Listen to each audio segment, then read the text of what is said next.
Hello everyone, this is Shilpi here. Today we will start exercise 5.2 class 10th का ये chapter number 5 है arithmetic progression. उसमें हमने 5.1 complete कर ली थी। आज हम स्टार्ट करेंगे एक्सरसाइज 5.2। तो इसके अंदर सबसे पहले एक टेबल गिवन है, उसके अंदर एक टेबल गिवन है। Fill in the blanks in the following table given. A is the first term, d is the common difference and A N is the last term या फिर nth term of an AP.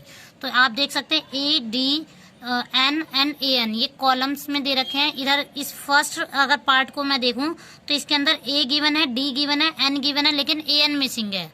तो हमें A N find करना है। ऐसे second table में आप देख सकते हैं डी मिसिंग है, इधर ए मिसिंग है, नेक्स्ट में एन मिसिंग है और यहाँ पे अगेन ए एन मिसिंग है। तो ये हमें फाइंड करने हैं और इन सब को फाइंड करने के लिए हमारा एक ही फॉर्मूला यूज होता है, that is a N equals to A plus N minus one into में डी। इसी फॉर्मूले को यूज करके हम सारे पार्ट निकालेंगे। इसके करते हैं फर्स्ट पार्ट। तो मैंने आपको बताया इन सब को कुछ भी इन चारों टर्म्स में से, मतलब इन चारों वैल्यूज में से अगर किसी एक की भी वैल्यू मिसिंग है तो हमें इसी फॉर्मूले का यूज करना है, that is a N equals to A plus N minus one into में डी। ये फॉर्मूला हमने लास्ट में भी यूज किया था, लास्ट एक्सरसाइज में। तो आपको याद होगा कि nth टर्म के लिए या फिर लास्ट टर्म के लिए हम यही फॉर्मूला यूज करते हैं, A N equals to A plus N minus one into में डी। इसी फॉर्मूले को यूज करके हम ये वैल्यू फाइंड करेंगे। अब ए की वैल्यू गिवन है दैट इज 7, जो नहीं गिवन है उसको एज इट इज रखो, प्लस एन की वैल्यू कितनी है यहाँ पर 8, तो 8 माइनस 1 और डी की वैल्यू इज 3। तो आप देखेंगे 7 प्लस इन दोनों को पहले सब्ट्रैक्ट करना है, यानी 8 में से 1 गया 7 इंटू में 3, 7 इंटू में 3 दैट इज 21 प्लस 7। तो आपको पता है अब इनको सॉल्व करके 8 आएगा, दैट मीन्स ए एन की वैल्यू इज 28। ओके, अब इसका नेक्स्ट पार्ट देखते हैं। इसमें ए की वैल्यू गिवन है -18, डी की वैल्यू हमें फाइंड करनी है, एन की वैल्यू 10 है एंड ए एन की वैल्यू 0। तो मैंने बताया था इनमें से कोई भी वैल्यू मिसिंग हो तो हमें वही फॉर्मूला यूज करना है, दैट इज ए एन। तो ए एन, क्योंकि ए एन के अंदर यही चारों टर्म्स यूज होती है, मतलब यही चारों वैल्यूज होती है, A N minus one into D. तो आप देख सकते हैं ए एन भी यूज हो रहा है, इसमें ए भी यूज हो रहा है, एन भी और डी भी। तो कुछ भी मिसिंग होगा तो हमें फॉर्मूला यही यूज करना है। तो ए एन की वैल्यू कितनी गिवन है 0, जो दे रखी है उसको हम लिखते जाएंगे। ए की वैल्यू कितनी है -18 प्लस एन की वैल्यू है 10 माइनस 1 का एज इट इज, और डी हमें फाइंड करना है तो डी एज इट इज रखेंगे। तो यहाँ पे 0 है, यहाँ माइनस का 18 है। कोई भी वैल्यू जब इक्वल टू साइन के राइट से लेफ्ट में जाएगी तो वो उसका साइन चेंज होगा। अगर ये -18 है तो इधर जाता है +18 हो गए। तो यहाँ पे कितना हो जाएगा 0 ऑलरेडी था तो यहाँ पे +18 हो जाएगा। ये यहाँ पे कितना हो जाएगा 10 माइनस 1 इंटू में डी। यहाँ पे 18, इन दोनों को ऐड करेंगे यू विल गेट 18, 10 में से 1 गया 9 एंड डी।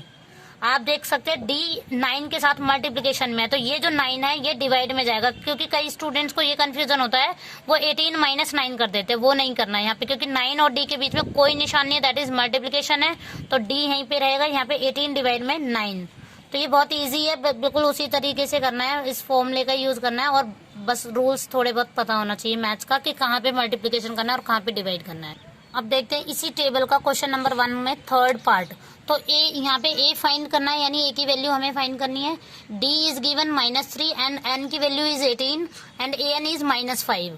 तो हमें वही फॉर्मूला मैंने बताया कि कुछ भी मिसिंग हो तो हमें फाइंड करना है ए एन, मतलब यही फॉर्मूला यूज करना है, A plus N minus one into में डी। तो ए एन की वैल्यू इज -5, जो वैल्यू दे रखी है उसको राइट डाउन करना है। ए की मिसिंग है तो उसको एज इट इज ए लिख रहा है, यानी एन की वैल्यू इज 18 माइनस 1, 18 और -1 फॉर्मूले की अकॉर्डिंग है। डी की वैल्यू माइनस है क्योंकि इसलिए ब्रैकेट लगानी है आपको, क्योंकि देखो ब्रैकेट ना लगाने से क्या नुकसान हो सकता है वो मैं बताना चाह रही हूँ। जैसे यहाँ पे 18 माइनस 1 है और आपने लिख दिया -3, इसका मतलब आप सब्ट्रैक्ट कर रहे हो इस नंबर, मतलब ये जो 3 है ये इस ब्रैकेट से सब्ट्रैक्ट कर रहे हो, जबकि इस ब्रैकेट से मल्टीप्लाई करना है। तो ब्रैकेट ना लगाने का ये नुकसान हो सकता है, इसलिए ब्रैकेट लगानी है। अब ये पता चल रहा है इस नंबर को और इस नंबर को मल्टीप्लाई करना है, तो ये ब्रैकेट जरूर लगानी है जब भी नंबर नेगेटिव हो। तो -5 ए एज इट इज रखो, 18 माइनस 1 कितना हो गया 17 इंटू में -3 ब्रैकेट लगा सकते हैं। तो यहाँ पे ब्रैकेट लगा लो चाहे मल्टीप्लिकेशन एक ही बात है। तो यहाँ पे कितना होगा -5 equals to a 7 plus minus minus 17 3 जा माइनस का 51, ठीक है। अब ए यहीं पे रहा -5, ये माइनस का 51 है, ये इक्वल साइन के इधर आएगा तो प्लस का 51 हो जाएगा। तो आप देखेंगे ए की वैल्यू कितनी हो जाएगी, A equals to plus minus minus, यानी ये दोनों डिजिट तो होंगे माइनस 51, ये 46 हो जाएगा और वो भी प्लस का आएगा क्योंकि 51 डिजिट बड़ी है और इसके आगे प्लस साइन है, तो यहाँ पे ए की वैल्यू हो जाएगी 46। तो ये हमारा आंसर आ जाएगा। अब देखते हैं नेक्स्ट पार्ट। अब फोर्थ पार्ट में क्या गिवन है, ए की वैल्यू इज गिवन है माइनस का 18.9, डी इज गिवन 2.5, एन हमें फाइंड करना है और ए एन की वैल्यू है 3.6। तो कुछ भी फाइंड करना हो तो हमें फॉर्मूला यही यूज करना है, A N equals to A plus bracket में n-1 इंटू में डी।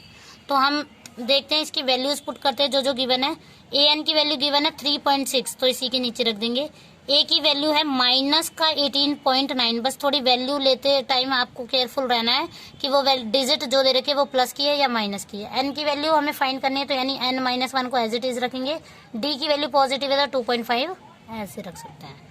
अब 3.6 है, ये माइनस का 18.9 है, इधर जाके प्लस का हो जाएगा क्योंकि निशान यानी साइन चेंज होगा इसका, इक्वल साइन का इधर, क्योंकि इक्वल साइन के इधर आ रही है ये लेफ्ट में। अब यहाँ पे n-1 और ये 2.5, तो इन दोनों को जब आप ऐड करोगे तो आपको बताया है मैंने कैसे ऐड करना है इनको। पॉइंट के नीचे पॉइंट होना चाहिए, 9 6 15, यहाँ पे 8 3 11 और 12 हो जाएगा ये, और यहाँ पे 22.5, और यहाँ पे देखते हैं n-1 और 2.5। तो n-1 यहीं पे रहा, ये नंबर n-1 के साथ मल्टीप्लीकेशन में है, तो यहाँ पे कितना हो जाएगा, ये डिवाइड में जाएगा इसके साथ। अब 1 और यहाँ पे ये पॉइंट हटा देंगे तो इधर 22.5 है और यहाँ 2.5 है, तो इसका अगर पॉइंट हटा के नीचे 10 आ जाएगा और इसका पॉइंट हटाएं अगर तो ऊपर 10 आ जाएगा। तो इन दोनों का पॉइंट हटा दिया है मैंने। तो यहाँ पे आप देख सकते हैं कितना हो जाएगा, ये 10 से 10 कैंसिल हो जाएगा, ये 9 पे जाएगा, इसका मतलब 9 पे करते हैं। n-1 इक्वल्स टू 9, n इधर ही रह सकता है, 9 -1 इधर जाके +1, तो इसकी वैल्यू n की वैल्यू 10 हो जाएगी। ओके, अब देखते हैं नेक्स्ट पार्ट। अब देखते हैं इसका फिफ्थ पार्ट। ए की वैल्यू गिवन है 3.5, डी की वैल्यू 0, एन की वैल्यू 105 दे रखी है और ए एन की वैल्यू हमें फाइंड करनी है। तो ए एन का फॉर्मूला लगाएंगे, ए प्लस ब्रैकेट के अंदर n-1 इंटू में डी। तो यही फॉर्मूला जो हम पिछले से टाइम से यूज करते जा रहे हैं। ए एन की वैल्यू हमें फाइंड करनी है तो इसको ऐसे एज इट इज रहने देंगे। ए की वैल्यू इज 3.5 प्लस n-1 लिखना चाहते हैं आप लिख सकते हैं यहाँ पे एन, और डी की वैल्यू कितनी है 0। ओके, एन की वैल्यू एक्चुअल में 105 दे रखी है, तो यहाँ पे 105 -1 इंटू में 0। तो यहाँ पे कितना हो जाएगा 3.5 प्लस इन दोनों को सब्ट्रैक्ट करेंगे, यू विल गेट 104 और यहाँ पे 0। तो 3.5 किसी भी नंबर को 0 से मल्टीप्लाई करेंगे तो 0 हो जाएगा, यहाँ पे 3. और किसी भी नंबर में 0 ऐड करेंगे तो you will get the same number यानी 3.5। तो ये ए एन की वैल्यू कितनी हो जाएगी 3.5। तो ये तो और इजी है क्योंकि यहाँ पे ये वाला पोर्शन ए के बाद वाला पोर्शन तो 0 ही हो जाना है, क्योंकि डी की वैल्यू 0 होती है, ये ऑल 0 हो जाएगा, मतलब राइट प्लस के बाद वाला टर्म। तो ये फर्स्ट पार्ट कंप्लीट होता है। अब देखते हैं सेकेंड क्वेश्चन।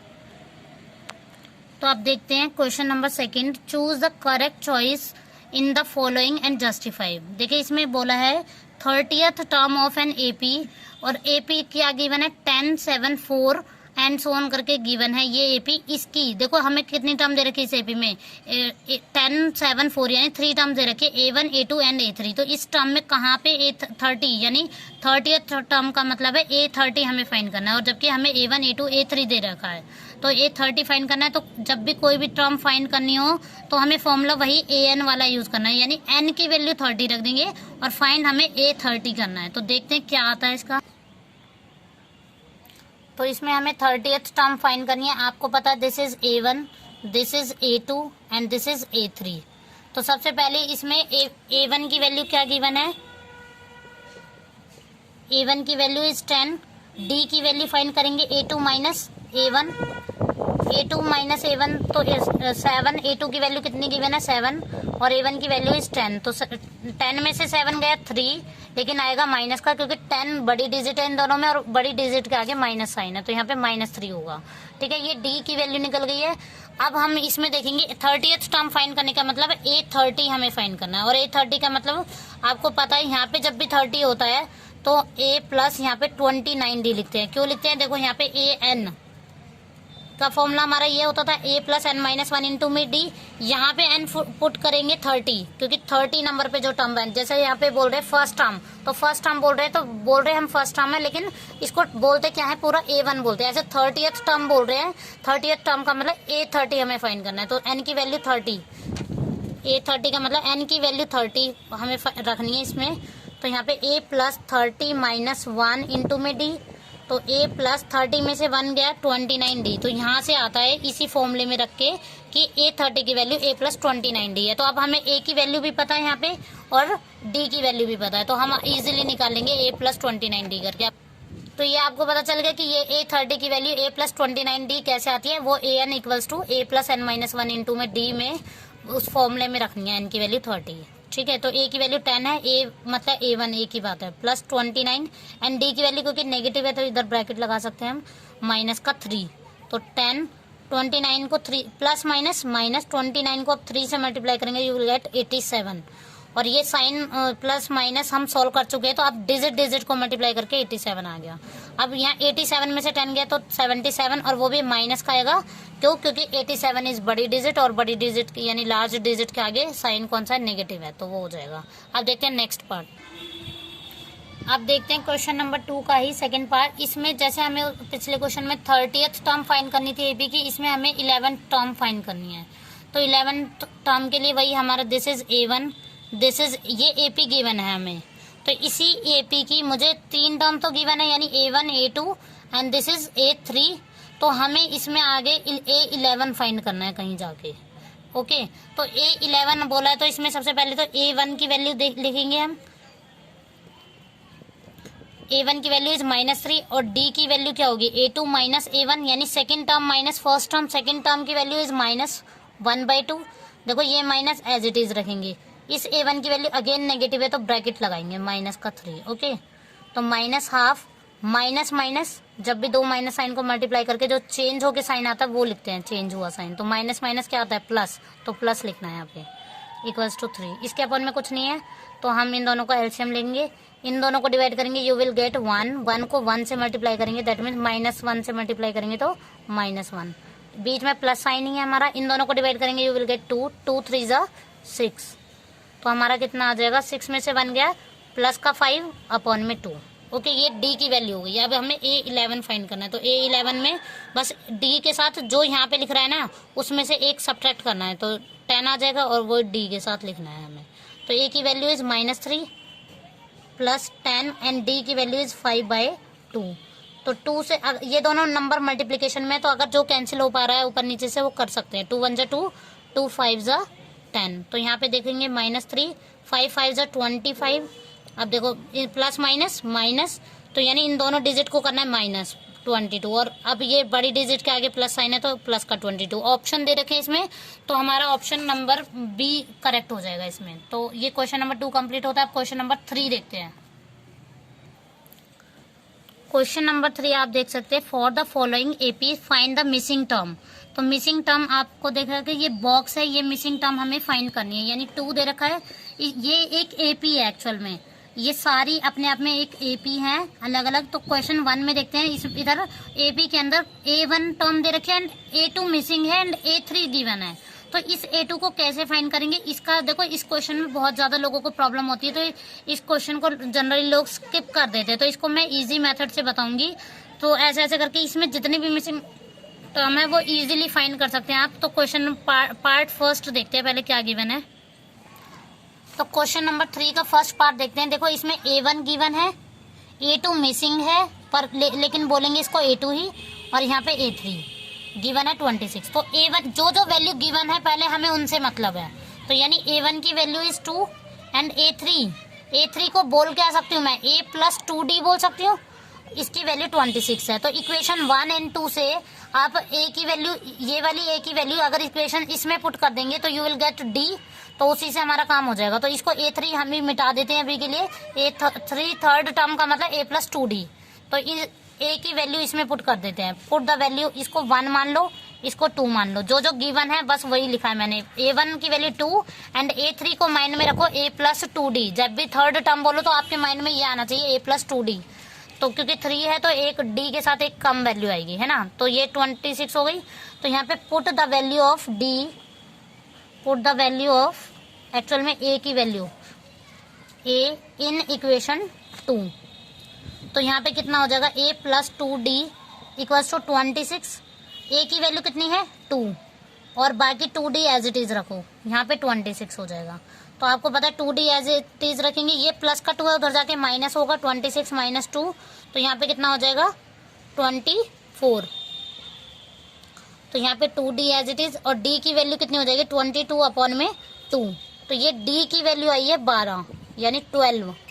अब देखो यहाँ पे A2 को बोलेंगे क्या, ये तो मेरे पास अब क्या आ गई, एक तरह से क्वेश्चन में A की वैल्यू पहले से गिवन थी और D की वैल्यू मेरे 12 आ गई है। तो यहाँ पे A2 के लिए हम फॉर्मूला क्या यूज करते हैं, A+D यूज करते हैं, क्योंकि मैंने स्टार्टिंग में आपको इंट्रोडक्शन पार्ट में बताया था कि जो सेकंड टर्म है अगर उसमें फर्स्ट टर्म में मैं डिफरेंस ऐड कर दूं तो मेरी सेकंड टर्म आ जाएगी। कब आएगी, जब दिस इज AP। तो उसने बोल रखा ये AP है, बस उसमें मिसिंग टर्म फाइंड करनी है। तो यहाँ पे हम A2 बराबर क्या लिखेंगे A1+D लिखेंगे, क्योंकि ये AP ऑलरेडी है, बस हमें सेकंड टर्म फाइंड करनी है। तो A2 की वैल्यू, A1 की वैल्यू 2 दे रखी है और D की वैल्यू हमारी 12 निकली है। तो 12 और 2 कितना हो गया 14। तो ये आंसर आ जाएगा यहाँ पे आ जाएगा 14। ओके, ये पार्ट समझ आया है। अब इसके आगे नेक्स्ट पार्ट हम अगली वीडियो में करेंगे। प्लीज अगर गाइज ये वीडियो आपको अच्छी लगी तो please like share and comment. Thank you.